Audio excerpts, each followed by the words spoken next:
లోపల ఏం జరుగుతుందో కూడా ఈరోజు మీరు ఈనాటి ఎడిటోరియల్ చదివారో లేదో, నవతరాన్ని రక్షించుకోలేమా. అందులో విద్యాబోధన అంటే కేవలం సమాచారాన్ని పిల్లల మెదడులో కోరడం కాదు, సొంతగా ఆలోచించేలా, యుక్తాయుక్త విచక్షణతో వ్యవహరించేలా, జీవన సాగరంలో అనివార్యమైన ఆటుపోట్లను సమర్థంగా ఎదుర్కొనేలా నవతరాన్ని తీర్చిదిద్దడమే చదువుల సార్థకత్వ పరీక్ష. ఇది అనుకొని మనం పెట్టా క్లాస్, ఇది రాస్తారని పెట్టా. వాడు పేపర్లో రాసుకున్నాడు లోకంలో ఏం జరుగుతుంది అని. ఈరోజు బ్రహ్మారెడ్డి సార్ క్లాస్ దానికి పరిష్కారం ఇచ్చిందని నేను భావిస్తున్నా. మనం కానీ ఆచరిస్తే సమస్య అదే. శ్రీనివాసరెడ్డి చెప్పారు కదా, ఏంది ఆయన ఇప్పుడు ఇక్కడే ఉంటాడు కాబట్టి మనం ఆచరిస్తే, కాబట్టి అలా జరుగుతూ ఉంది.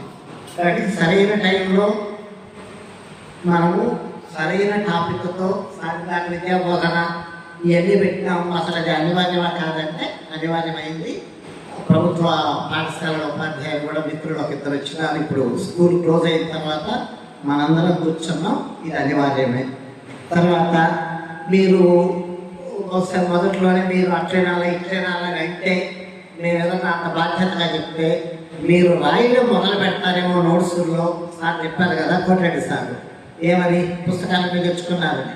అందుకు నేను చెప్పలా, కానీ నేను భయం ఉంటుంది. అమ్మో సార్ 4 గంటలు చెప్పినాడు, ఎట్లా మాకు గుర్తుంటుందంటే, మీరు నిజంగా ఆచరిస్తే, నిజంగా రంగంలోకి దిగితే. ఇదిగో సారు ఇది ఎప్పుడు 2019 నవంబర్ 3వ తారీఖు ఆంధ్రప్రదేశ్ సైకాలజిస్ట్ ఫెడరేషన్ వాళ్ళు సార్తో క్లాసులు పెట్టిస్తే how to make a classroom effective sir material. ఇది మేము మా కోర్ గ్రూప్ వెళ్ళొచ్చాం. కాబట్టి మీరు ఎవరైనా ఎప్పుడైనా అటు శ్రీనివాసరెడ్డి గారిని కానీ లేదా ప్రశాంత స్కూల్లో నన్ను కానీ అడిగితే ఆ మెటీరియల్ మీ ఖర్చుతో మీరు జెరాక్స్ తీసుకొని చదువుకోవచ్చు.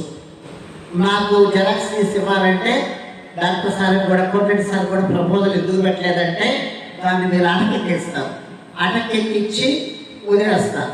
అందుకని మీకు ఆసక్తి ఉన్న రోజున అడగండి, ఈ స్కూల్లో ఆయన అడగండి, మా స్కూల్లో నన్ను అడగండి, మేము సప్లై చేసేదానికి ఖచ్చితంగా అవసరం. నెక్స్ట్ లాస్ట్ ఏంటంటే